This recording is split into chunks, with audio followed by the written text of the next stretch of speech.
This is Sports Matters with Jerry Coughlan. It's so retro. We cover all the biggest sports on the planet. MMA, boxing, snooker, football, darts, you name it, and we cover it.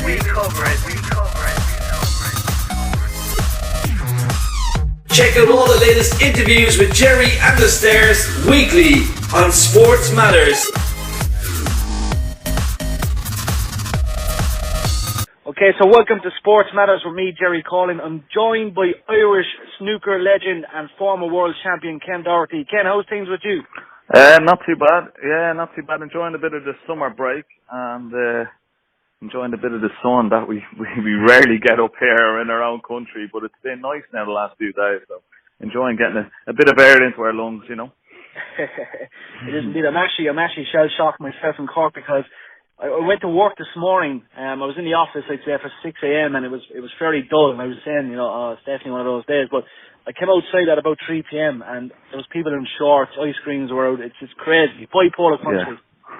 Yeah, exactly. Yeah, absolutely. So you've had a very successful snooker career. Like, we have to talk about the early days. How did it start for you first day? Oh, Jenny, I remember watching the old Pop Black on TV many years ago. I used to watch it. I think it only used to be like one night a week at the time. It was only one frame, and it was the first time I ever saw Alex Higgins. I was around about eight years of age, I think, at the time, and late 70s. So I saw Alex Higgins play, and I saw my father used to love snooker, and his favourite was always Ray Reardon. Yeah. And when I saw Alex Higgins play Ray Reardon one night on Pop Black, I was mesmerised. There was a couple of snooker clubs in our area, one being Jason's, and the other one was a small place with just a couple of tables in it. But when I saw Alex Higgins play in the Pop Black, I thought, I'd love to play like him or get a snooker table, and that's what I wanted from Santa for Christmas. I was only about 8, and lo and behold, there was one at the bottom of my bunk bed on the Christmas morning. That would have been about 1977, I think it was, And from then on, I was completely hooked. And it's been truly an amazing career because we've seen you really kind of burst onto the scene in 1989 when you won the World Under 21 Championship.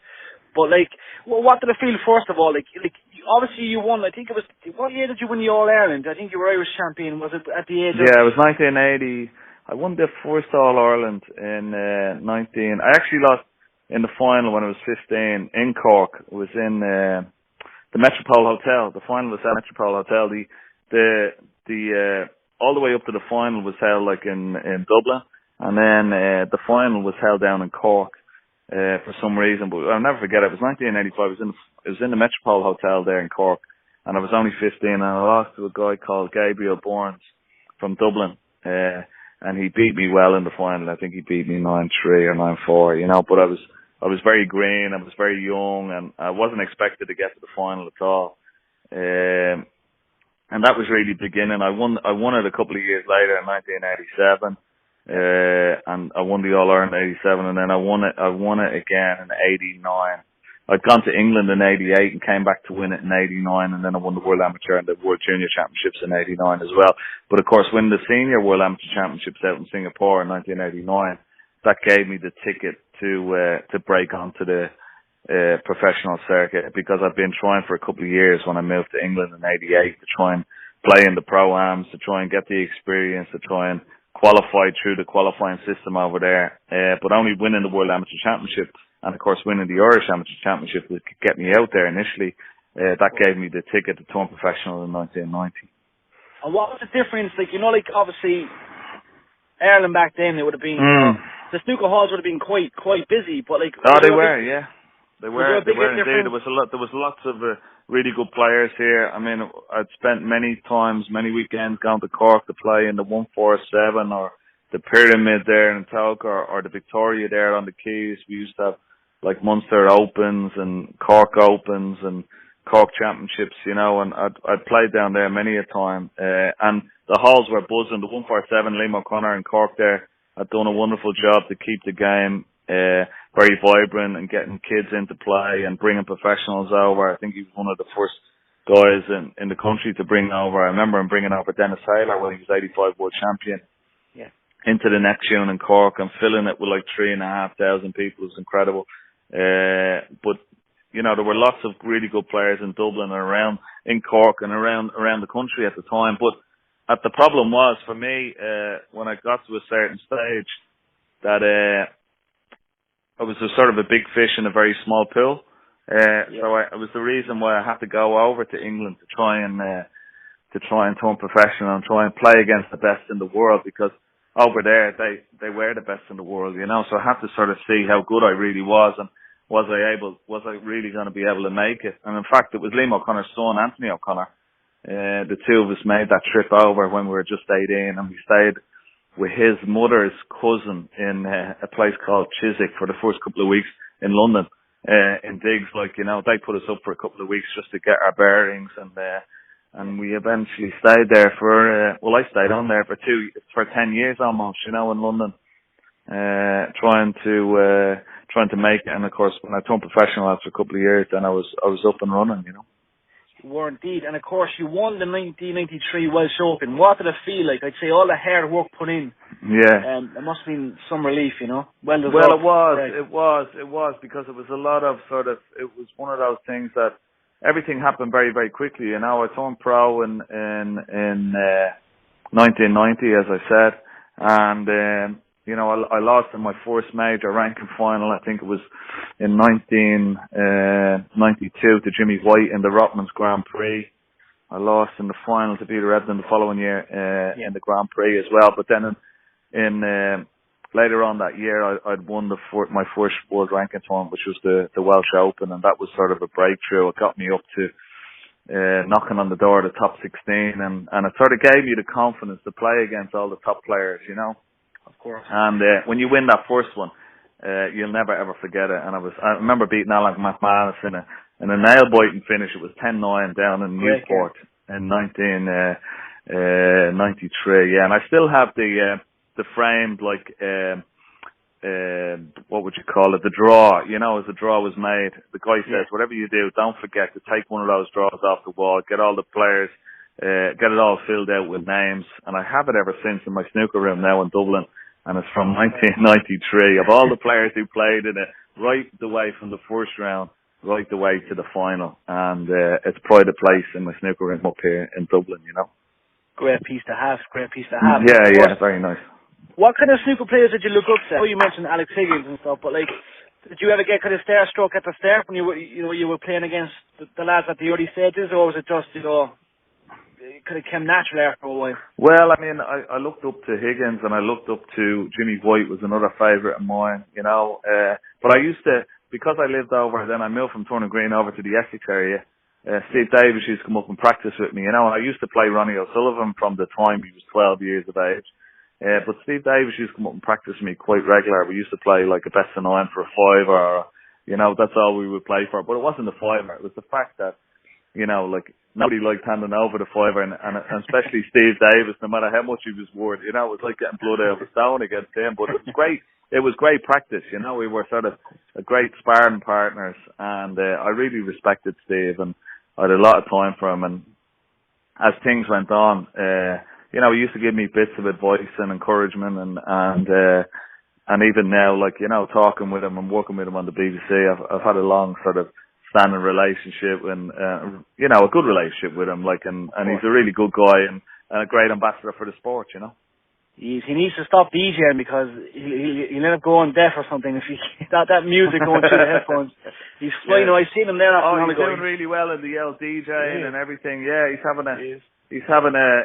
booked out with his DJing now. He's doing more DJing nights now than he is snooker nights. You know, so it's a fantastic turnaround for him. Yeah, it's brilliant. It is indeed. And just like, you know, for example, what kind of advice can you give to all the younger lads entering the snooker halls these days? What's the best advice? Well, what I would say is, the first of all is, like, start off with the good basics. You know, if you can get some coaching early on, that would be a force. You know, there's some good, you know, senior players in the club, like, just ask them for a bit of advice, or try and get a coach. Coaches, like, whether they'd be playing at coming down to the tournaments or something, it's easy to find a coach in your area, or go on the Republic of Ireland Billiards and Snooker Association website, you know. You would play better players because you only learn from playing better guys. Is, you know, from beating guys that you can beat easy, you're not going to learn too much. But when you're playing the really good players, try and play them. And playing some competitions as well, because there's nothing like playing in sort of tournaments. You can practice every day, all day, as long as you want, but until you feel the heat of battle, like against a really good player in a tournament, that's what really toughens you up, and that's what gives you great experience. So they'd be the three things that I would say, you know, start out with good basics, play some good players, and try and play in some tournaments if you can. And of course, hard practice as well. Nothing beats hard practice, you know, or hard work. I agree. Just a couple of questions. I've got a question from John. He just wants to know, on average, like, what would be the most you'd practice per day? Like, you know, back when you know, you were mad into it, like you said, would you ever put like more than 7-8 hours into a? Well, I used to. I mean, I used to come up to the snooker club. I'd be there from 10 o'clock, and I'd probably, you know, leave at about 6 o'clock. Sometimes I'd go back in the evening for a little bit more, but I never. When I look back on it, a lot of it. People say, I should be practicing 6 or 7 hours. I don't think you can concentrate for that amount of time, you know? Yeah. But what I would say is, like, if I was doing 4, 5 hours, 6 hours a day, that was quite a lot. I couldn't do that now. I mean, if I did 3 hours a day, now if I'm playing with somebody, it might be 4 hours a day. But if I did 2 or 3 hours a day on my own, I think that would be plenty, because you can only, as I said, like when you're at tournaments, I mean, we only get half-hour sessions on the table because there's so many players, and it doesn't affect the players when they're playing. But when they're playing in the tournament that week, you know, they still go on even just with an hour a day. But I think your practice has to be done before you go to a tournament. But I think if you were doing 3 hours, 4 hours maybe with somebody else, if you were playing them in a little match or a best of 9 or a best of 19, that sometimes I do. I go down to Fergal, or I play Joe Swale, or I play some of the Irish amateurs, and I play them as, you know, best of 19 or a best of 9. And if I was doing that every day, I think that would be enough. But if I was on my own, probably 3 hours a day, I would say. That's still enough. And just, you know, in regards to, for example, like, you know, you have all these amazing amateurs coming up. Like, it's any guys that you think we should watch out for in the future from Ireland? I think Josh Ballou, who's won the world or European under-21s there last year, so he's going to be on the circuit now for the next couple of years. Hopefully he's from Newbridge, and hopefully he can make a bit of a breakthrough. I'm not too sure about anybody else that are coming through, but when I did do that lucky break for Satanta show, when I went down to Cork, and I went down to the I'm trying to think of the name of the club now that in Cork, but they had one club there that was really, they had a lot of, I think it was 95 kids under the age of 16 that actually turned up for the show. And there was some great young talent there, and I was very impressed. Shooters in Cork, maybe. Shooters is one. It wasn't Shooters. It was another one. It was out in Douglas. It might have been the Douglas. Douglas. Yeah, it might have been Douglas Snooker Club. Yeah, I think that was it. And I must say, the enthusiasm and the young breed of talent that I saw, I was very, very impressed. So I think snooker in Cork is still very, very strong. It is indeed. And you know, hopefully one or two of those young lads will come through, and I still try and follow their progress on the website and see how they're doing, and hopefully some of them will come through and break through onto the pro circuit, because you need as much representation there as possible, you know. You do. Hopefully they can follow your steps. And just one last question: out of all the things you've done in snooker, what has been your greatest achievement? Would it be the 1997 world title, or would it be something else? I think winning the World Championship, you know, I think that was the dream of all dreams coming true, like, you know, and it's something when I got that first cue, or got that little table from Santa when I was 8, I dreamed of emulating the likes of Alex Higgins, and indeed Dennis Taylor, like he did in 85, you know, Higgins in 82, winning those World Championship, lifting the cup up, bringing the cup home, you know, going out into the middle of Lansdowne Road with it, taking it into the middle of Croke Park, and the ultimate as a Manchester United fan was taking it out into the middle of Old Trafford.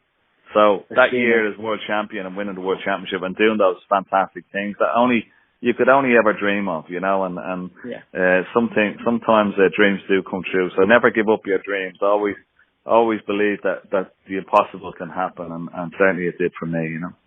It will indeed. Ken, we wish you all the best for the future. No doubt we're going to see you. And like I must say, your punditry with BBC is quality. You're thank you. Very good. Well, it's nice to have another Irish voice there. You get sick of listening to Dennis Taylor all the time. So.